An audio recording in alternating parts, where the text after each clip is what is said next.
two types of biking.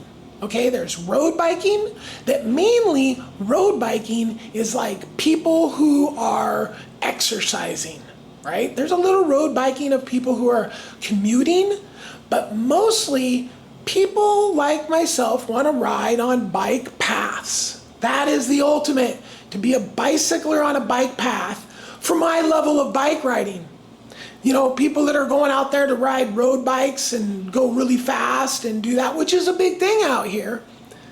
That's a whole different kind of biking.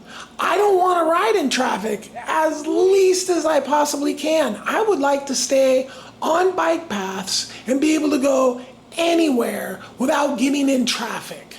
That's the ultimate goal, right? It's like you're advocating for the bikes, the kids, the old people, the tourists, the handicapped people. Okay, you're trying to open up the entire network of sidewalks for wheelchairs, bicycles, pedestrians, because when there's broken concrete and the path just kind of runs into nowhere, well, that's no fun, right?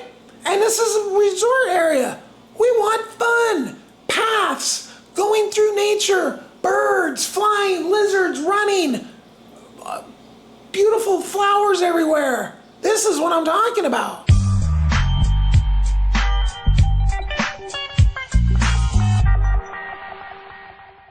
Hello, welcome to another video. In today's video, it's a big one.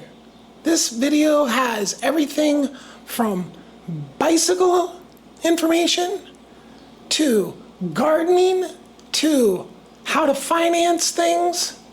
This is a big all-encompassing video. Okay, so I'm here in Mazatlan. They have what is about a 10-kilometer long bike path slash garden all across the north end of Mazatlan. Okay, so it's in disrepair in some places, okay? And it really should be lengthened, and the entire length turned into a garden with techniques to actually make the soil awesome, thus making the plants beautiful without using chemical fertilizers. And the whole goal is to make this strip an attraction that people will literally go to see. Okay, so here's where we're talking. This is like the most northern-ish point. I mean, you can go up here and go all the way out here. It goes farther, but generally speaking, as far as we're talking about this bike path right here, this is where it ends, okay? It's quite substantial. It goes all the way down to here, and this is where it takes off, and there's really no more paths after this point. You got your ending point here, and you're just kind of on your own. Do you want to go this way? Do you want to go this way? And then you'll go across this bridge, which is actually super horrible, not fun for bikes or wheelchairs, or the bridge is inaccessible to wheelchairs. It's got some horrible stairs. If you're not like if you're an older person, those stairs are scary. There's no handrail. So there's just all kinds of reasons to do what I'm telling them to do right here. You take and here's the end of the path. You extend it through here, run it down here, cross it over here, down here, all the way through here, all the way down here. And now here I'm just kind of guessing as to where it would actually go. Somewhere between here and, and here-ish. You put a little pedestrian drawbridge right here somewhere. Little, good enough for bikes and pedestrians.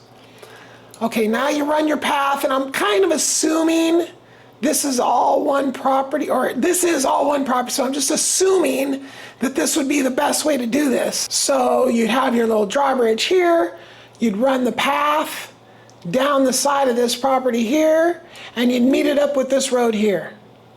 Okay, now you'd put bike paths on this road, bike paths on this road, and yes, you want to put actual paths. You want to distinct this entire area.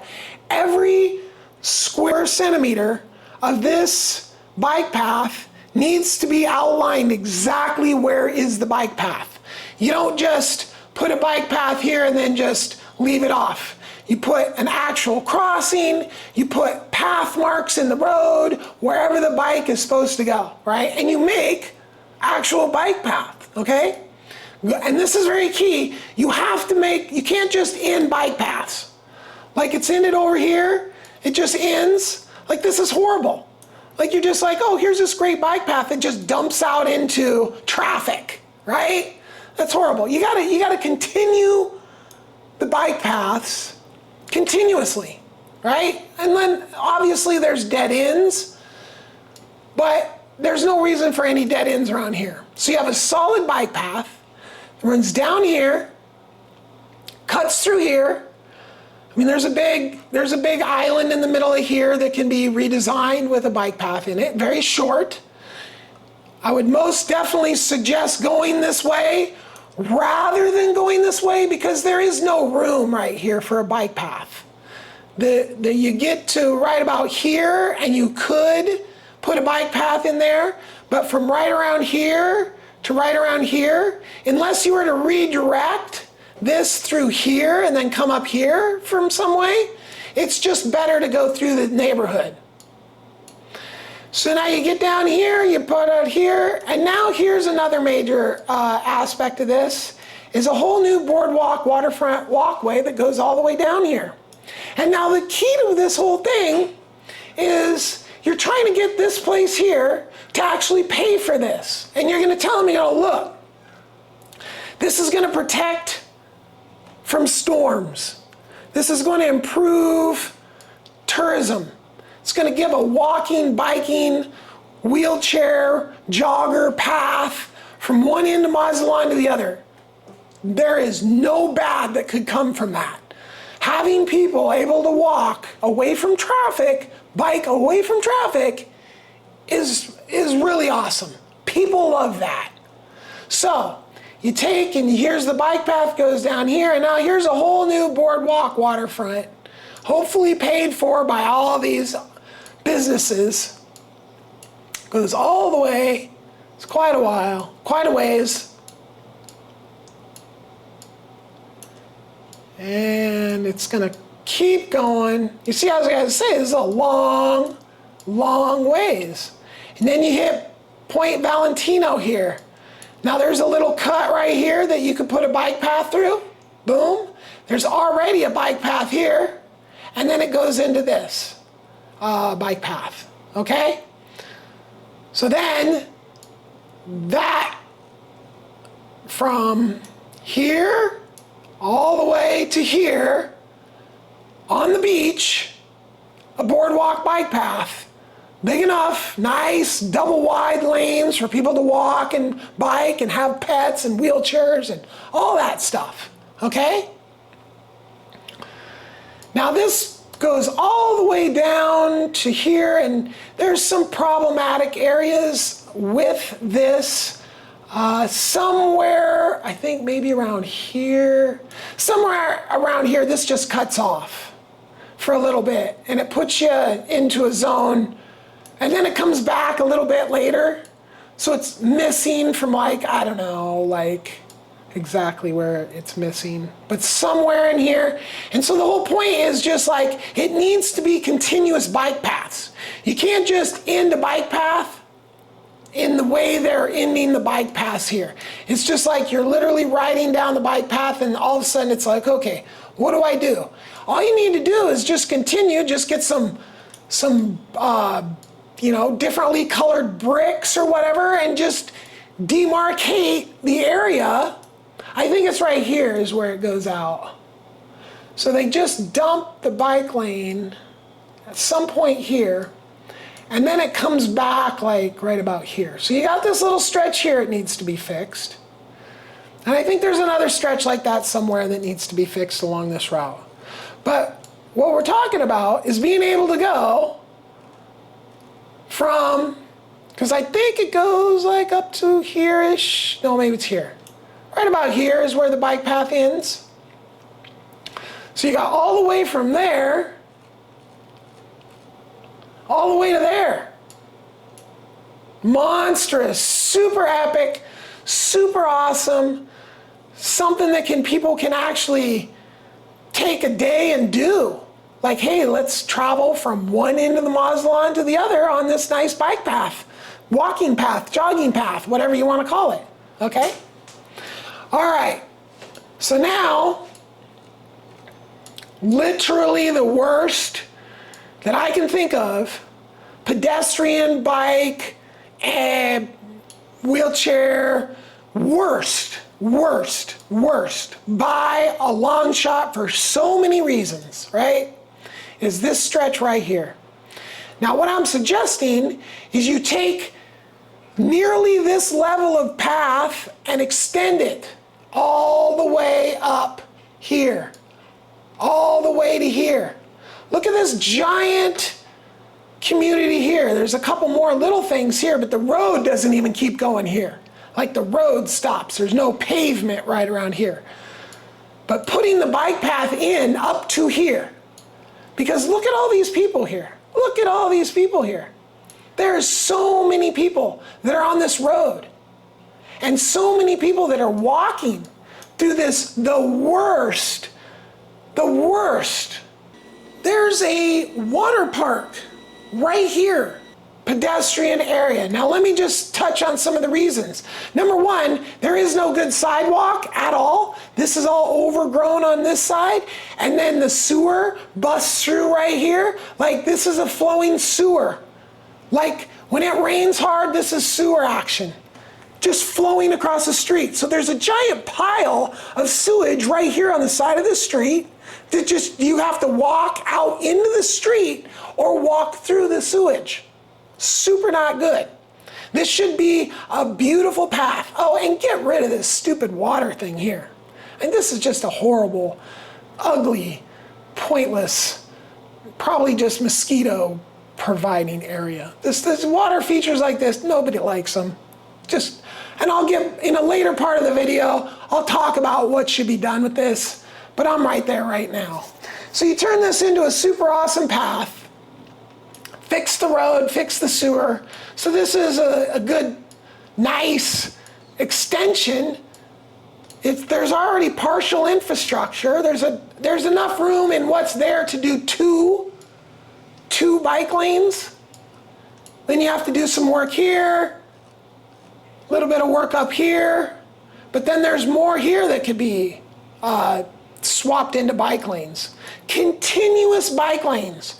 You don't just end them and start them again a meter later or a kilometer later.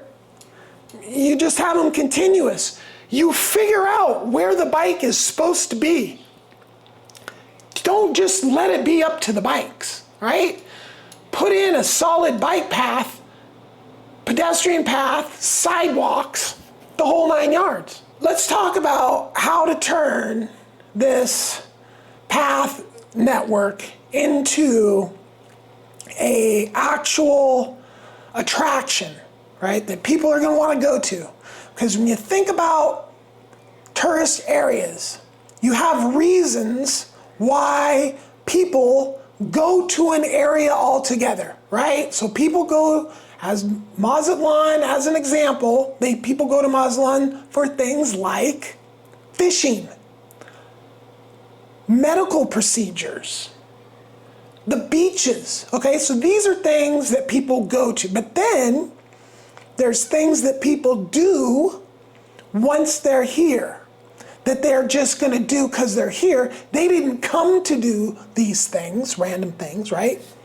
So that's two levels of things. So people go to restaurants, they go to jump on the little bus tours and things like that. I've seen people riding their bikes out to here, like on a mission, but I've also seen people just kind of not, because they don't want to cross the marina bridge nightmare. You're trying to bring people out to here as a thing to do. But where this could go is this could actually be a attraction that people would actually come to Mazatlan to do, okay? And so let me just tell you right now, it's bird photography. Okay, I never thought I'd say this, but I have become completely hooked on bird photography. Use binoculars and look at a goose just sitting there and shitting in the pond. But apparently it's one of the primary reasons people buy cameras, and over 96 million Americans are into birding. Oh, but it's on your phone. It's just a free app, Merlin Bird ID. So we hear a bunch of action over here, so follow the sound. First turn. Okay. So now you got to take a picture to confirm. Okay, cool. Or see it through binoculars like me. Yeah. You got a shot. Okay. Oh, you got one with a fish in its Oh, mouth. he's got something in his mouth. Yeah. So look, you could click on it There it is. Yeah. and it'll give you multiple photos to look through. Dude, you got your first Pokemon. That's a cool first bird. Because people that are into bird photography travel to places to photography birds, right? So, making this strip and following this whole concept, right, that could make it to where people actually go. There's a whole app for this now. I mean, it's kind of a big deal. So, and I've seen birds in this thing, like wild, like just like flocks of parrots and a bunch of different birds.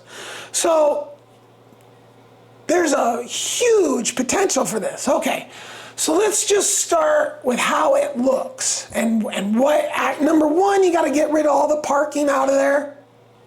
Most of the parking, cut it back, shrink it down, get rid of it. I would say get rid of all the parking, 100% out of that entire zone, because you're making it an attraction and the parking makes it ugly. And the parking, makes it like, it's just where your whole structure of what you're trying to do kind of falls apart in these parking lots, right? Which there is a few down. So that would be my first recommendation. My second recommendation is going at the earthworks, so literally doing some earthworks and putting in these structures on contour. So now you're digging in, breaking up the soil, changing the way it's things with the idea of holding water in the landscape, right? That's the whole concept of the initial earthworks. And this will happen in some areas that are like super already done. Like you don't need to mess with them. Maybe over time a little bit to try and make them retain as much water as other places. But some grass areas that are maintained, you don't need to mess with them much, right? But a lot of sections on this, I call this Cerritos Gardens, are kind of neglected and just need an earthworks element to kickstart them into the ultimate, right? And so you put in these things. Now, the goal is to go from to kick it off with like 1,000 different species, right? And a big part of that is getting rid of most of the grass and turning the grass over to wildflowers, okay? Because right now, it's just grass, it grows, you got these huge crews of weed eater people that go out there, they weed eat it down, they rake it up and they take it out. The leaves drop, they rake it up, take it out. So there's no real nutrients. The only nutrients going in is in the places that people are fertilizing, right? So changing this whole theory where nothing leaves, right? The wildflowers grow up, they fall down, they die. You leave them. The palm fronds that fall off the trees, shred them up, put them right back down on the ground. Okay? Everything, a wood, branch, you prune a tree, chip it up, put it back down on the ground. Okay? So nothing leaves the ground. You're just always, spread it out. Don't just make piles, obviously. Make it look decent when you chip something into an area. But, you're not trying, not necessarily like, oh, I got to get every square inch covered. You have what you have. You work with what you have, okay? You're going for 1,000 species, but but go to 10,000. Don't ever stop adding. It's evolving work of art, right? And so now the overall structure of this should be always goal is to have 2 big paths, okay? Like one big path that's bicycles and another big path that is walking, okay? So you want multiple paths when you have the room. If you don't have the room, you don't have the room. But ideally, you have multiple paths from one end to the next, because people like, with their dogs and such, they typically go on the path that doesn't have bicycles, which makes things awesome, because if you're trying to ride your bike by people with dogs because they're on the only path, and that's one of the big things, is making this not only an attraction because there's birds and there's tons of plants and flowers and it's just really long, right? And it's really shaded because the trees have all grown up, and it's just like a beautiful thing that's for, kilometers and kilometers. I think it's like 5 or so kilometers, this part, right? So that's part of the attraction. So then I would also add in some like CrossFit aspects. So you get these people that they're out there, they're jogging the path. How about little areas where one path cuts to another path through the quote unquote little jungle area, right? But then there's some pull-up bars, there's some dip bars, there's a push-up spot, something like this. A variety of different things all the way down, not necessarily a ton all over the place, just a little, because I've seen people running up this path and doing pull-ups on trees and all this stuff. And, I bet more people would do it if it was bars and there was a little course and all that, right? Another aspect of this whole thing would be an app for identifying the plants. So people are walking around, they can, oh, that plant, it's this name. It's on an app, not in a placard on the ground that will be buried in 5 seconds. No, just make an app with a location and make that app where people can drop complaints like, oh, the path's messed up here. There's a branch hanging over the path here. These types of things, so the path can be more easily maintained, right? So now you have your path, and you've got, your CrossFit aspect to it.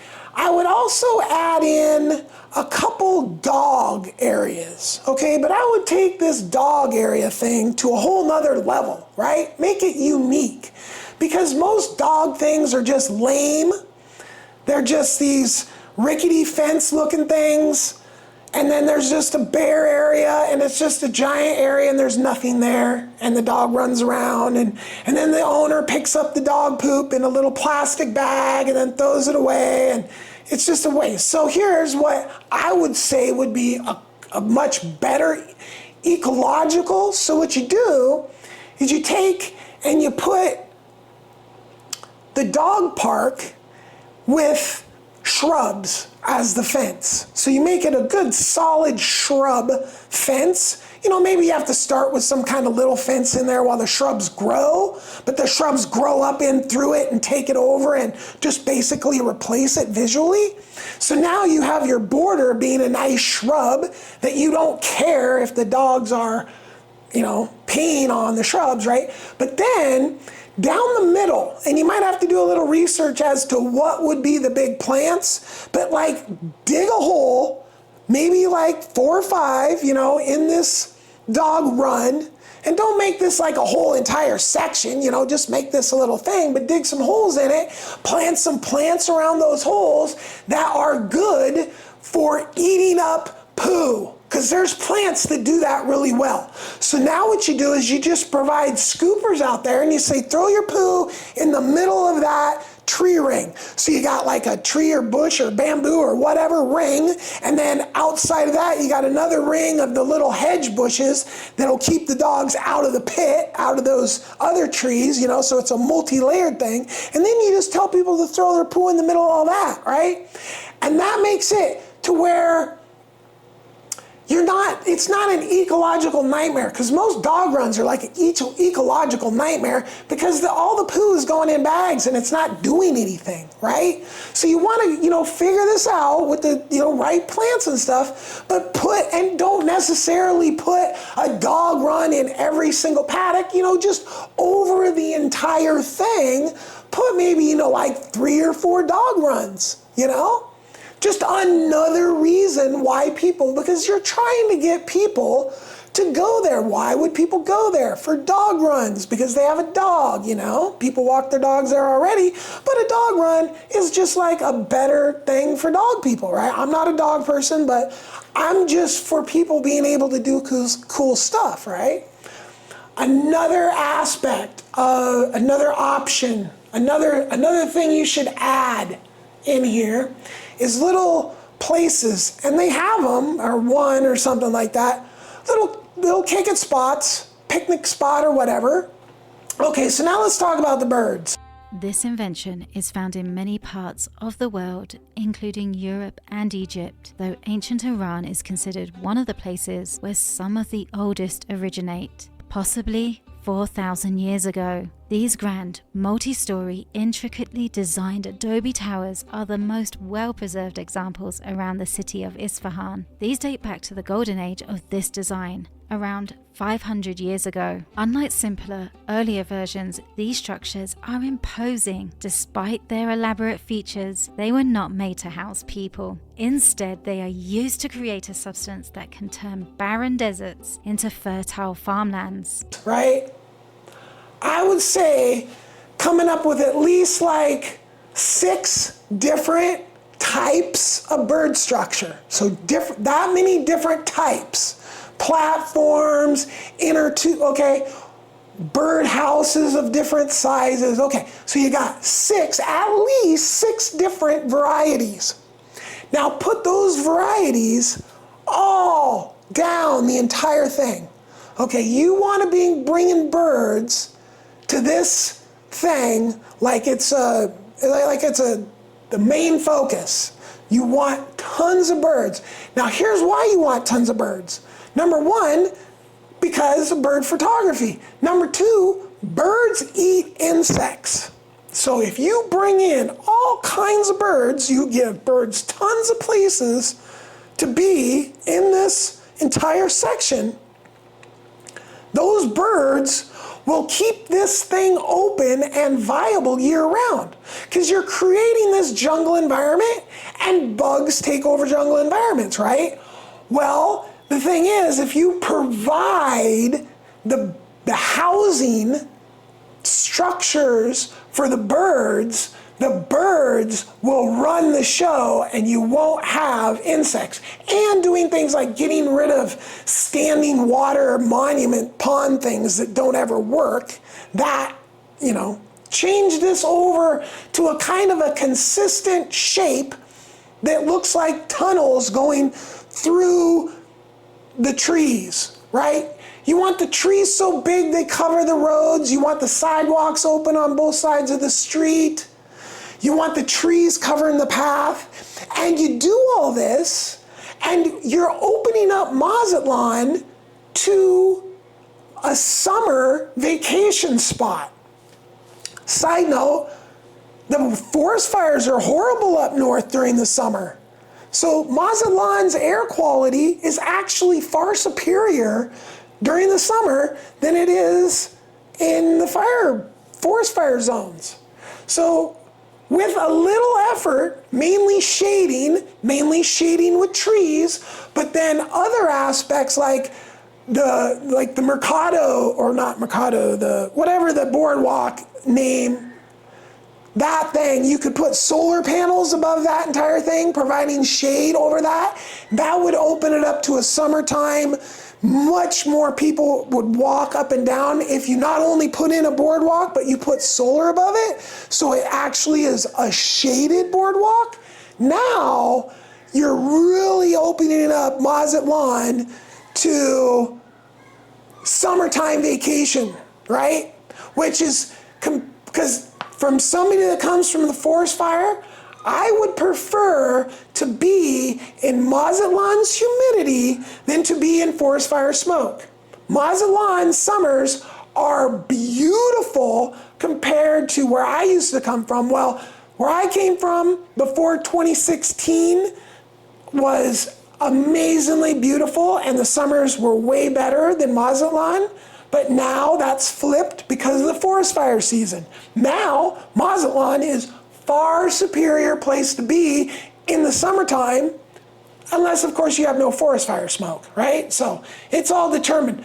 But Mazatlan, with this modification to their existing pass system, could actually bring more people in here for the summers. Like, because the shade aspect, you go down this entire thing and it's completely almost, like 80, 90%, that's the goal. It's going to take a few years for the trees to grow, obviously. But the goal being to have that entire section completely covered to where in the summertime you're in the shade. Because honestly, in the shade outside in Mazatlan in the summer is not that bad. It's only when you're in the direct sunlight. So if you put this whole thing in shade, now you're just talking about, super awesome. Really. So, and here's the thing, you want to build out from the sides, because you want to have a definition. So planting, that's where most of the work's going to go. You put in the earthworks to put in the water harvesting system, because you want to keep you want to keep water, and that's going to help with the sewer system. So by putting in all this water capturing structures into all this, that'll reduce the amount of water that makes it into the sewage system, relieving the sewer system of part of its problems that it has, which is too much rainwater, right? So you turn this thing into a giant swale, so it's just sucking up the water, right? That's one of the benefits and one of the goals, okay? So now you've got your planting on both sides, so the road is defined from the gardens. Okay, and then you replace the grass with wildflowers. Once the trees grow, it's just all shade, like almost the whole entire way. And the maintenance aspect is keeping the paths free and clear, keeping the stuff off the road, and then just chipping everything back into the landscape. So no more mowing and taking stuff out and taking stuff out. It's just all composting down into the ground, making that soil super rich, super nutrient dense, to where it can grow all these tropical plants. And then with these types of bird structures, you're going to end up with a bunch of guano. So now you plant some plants that take some serious extra fertilizer, and you use the guano from the plants to grow those kind of plants, right? Whole synergistic approach to everything out there, right? So that's kind of the concept for this, right? That's how that whole thing should be. And again, 1,000 plants, you're started. 10,000 is what you're shooting for. Once that project is all done, then that is the blueprint to copy and paste throughout, the world, really. Everybody needs green spaces. But in Mazatlan, they have a lot of these bike paths that kind of have a lot of potential. And so this is how to really get them to their full potential without spending a bunch of money on chemical fertilizers, a bunch of money on mowing, burning fossil fuels to mow and then hauling off. Because a lot of the plants on these things don't look good because it's an extraction model. The leaves fall, they rake them up, they take them away. The grass grows, they cut it down and they take it away. Thus, the nutrients in the soil are constantly being removed and never replenished. In some cases, when businesses maintain these, because sometimes you have businesses that actually take care of these parks that are adjacent to their mainly hotels. So, and I can tell that they're using chemical fertilizers to make their little spot beautiful. And then you go down the road and there's nothing there. There's no hotel, it's just vacant land, so nobody's taking care of it. And so it's just kind of a barren area. Okay, so I'm suggesting, now we have to know a little bit about how Mexico actually works at this time.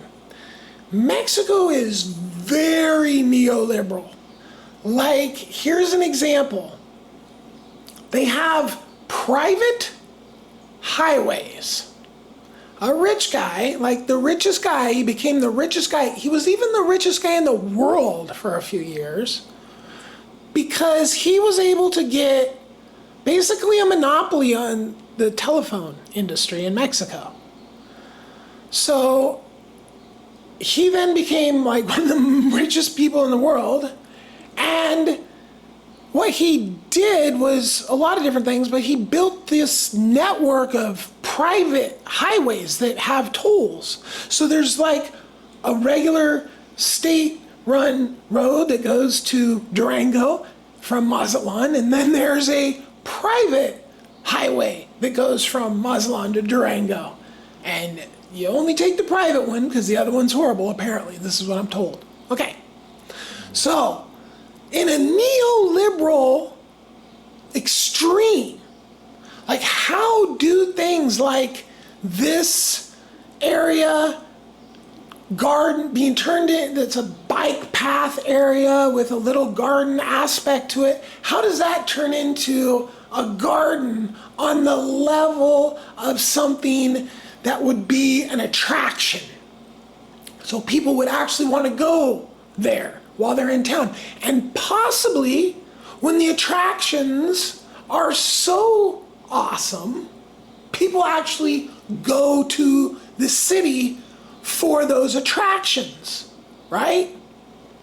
And that's the goal, right? You have a tourist area, you want to bring in tourists, you have attractions. And green spaces in Mazatlan are few and far between. So this opportunity to actually make an attraction and how to pay for it. Okay, so how this structure works is as follows. Number one, this is kind of like the slogan or whatever you want to, it's like you're advocating for the bikes, the kids, the old people, the tourists, the handicapped people. Okay, you're trying to open up the entire network of sidewalks for wheelchairs, bicycles, pedestrians. You're trying to go, you literally have people who get on a bike or get on a wheelchair and go from point A to point B and record all the problems they have. And that's what this organization is advocating, for those problems to be solved. Okay? So that's the advocacy group. Now this advocacy group, you have all the bike shops, you have all the sports shops, like sports gear, clothing, you have all the shoe running places, you have any business that wants to be in this alliance, You just let them in. There is only one requirement to be a part of this alliance, and that's to be a business. And you know what? It might even be open to just individual people too. I'm not even sure, maybe. But the point is this is just an alliance of businesses saying that these are the things that they want to happen. Okay? And all these things, all these projects are then passed off to the nonprofit. The nonprofit is now funded by the businesses that align. Any business that wants to donate anywhere in the world to this project, they can donate. So that's first and foremost. There is no restrictions on allowing donations. Just allow donations, make it as easy to donate to this project ongoing as possible.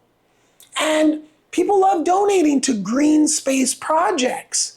It's kind of a thing. So you open it up there, but a lot of it's going to have to come from the businesses adjacent to the specific projects that are going on, right? So I think most of the property where the ideal drawbridge, the pedestrian bicyclist drawbridge, that I think El Cid owns like all that, right? I think. It seems as though that's the way it is. So they're going to have to be a part of this. They're going to have to be into this.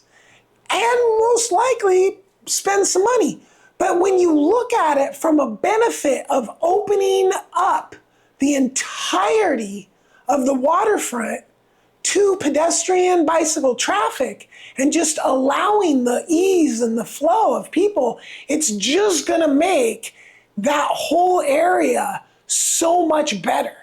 It just will. Like, the more tucked in and nice and off the roads as it possibly can be is the better in this initial project. But then just taking this project and just doing the best you possibly can on all the bike paths, on all the way through. I mean, there's tons of these throughout the city. And when you start to put all these things together, like the amount of water, when you get these things redesigned with the holding water in mind, right? The amount that it's going to relieve the sewer system, there's just kind of all these side benefits to doing this, right? So because there's all these side benefits, there's all these weird places you can go to ask for funding, right? Even businesses that have nothing to do with it, but for some random reason, their business is affected and this would make it better for them, just have to be creative. And this is what the nonprofit is for, right? Because the nonprofit has employees, like you got the director, then you have like the people that actually, like the person that's in a wheelchair. Like, that's one of the employees of the nonprofit. And that person in a wheelchair's job is to run his wheelchair or her wheelchair all over the place, identifying places that need to be fixed. Same with the bicyclist, same with the jogger, same with the walker, right?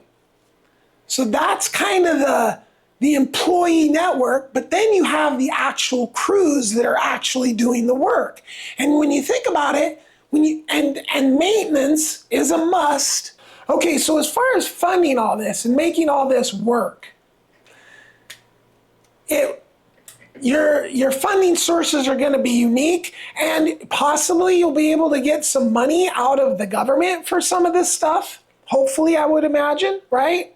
The sewer department maybe even would donate money, because if you're providing a way to keep stormwater out of the sewer system, then they should be all for that, you know? And converting the parking lots, that's where you're going to be able to get a lot of this stormwater through swales, right? You're turning this into a giant swale. So this is what you got to think about, all the different benefits. So when you go to fund it, you're not restricted by just the businesses that are on adjacent to the specific project you're trying to do. You're trying to bring in international funding for all the different reasons that I've stated. You know, just be super creative, you know, have a website, have an app, you know, make it super easy to donate with QR code app stuff that you can just scan out in the path and then takes you to a place to literally donate, you know? I mean, make it a part of the app. So as far as funding, that's kind of the concept, right? And getting these whole projects, looking at them as a complete project, like the drawbridge would be a project, like the upgrading of Cerritos Gardens with all the upgrades I've stated, that would be a project. Putting the boardwalk in from where I stated would be another project, right? So you look at these projects as individual projects, and then when you complete them, you can point to that project to get funding for the next project. Look at what we just did. This is the next project, you know, be working on the next one as the construction's happening.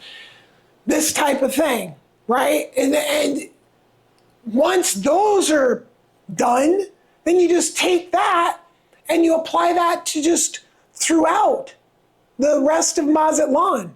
You know, make Mazatlan's path systems just some incredible floral, you know, and think about it like this, all these areas that have a poop smell in the air because the sewage system is being like pumped around or something in those little pump houses.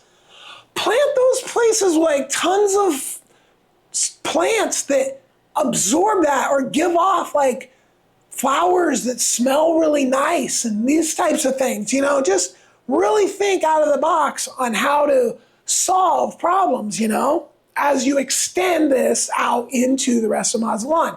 But that's how you're going to end up funding all this, is with all this unique thoughts of how this is going to benefit beyond just being a bike path that people can jog down. Because honestly, it's going to make the environment a lot better. It's going to clean the air around these, but there's going to be all kinds of different benefits from actually doing this. Not to mention the kids can go to the water park just directly. All right, so if you like this video, hit that, smash that like button. Smash that subscribe button too. Peace.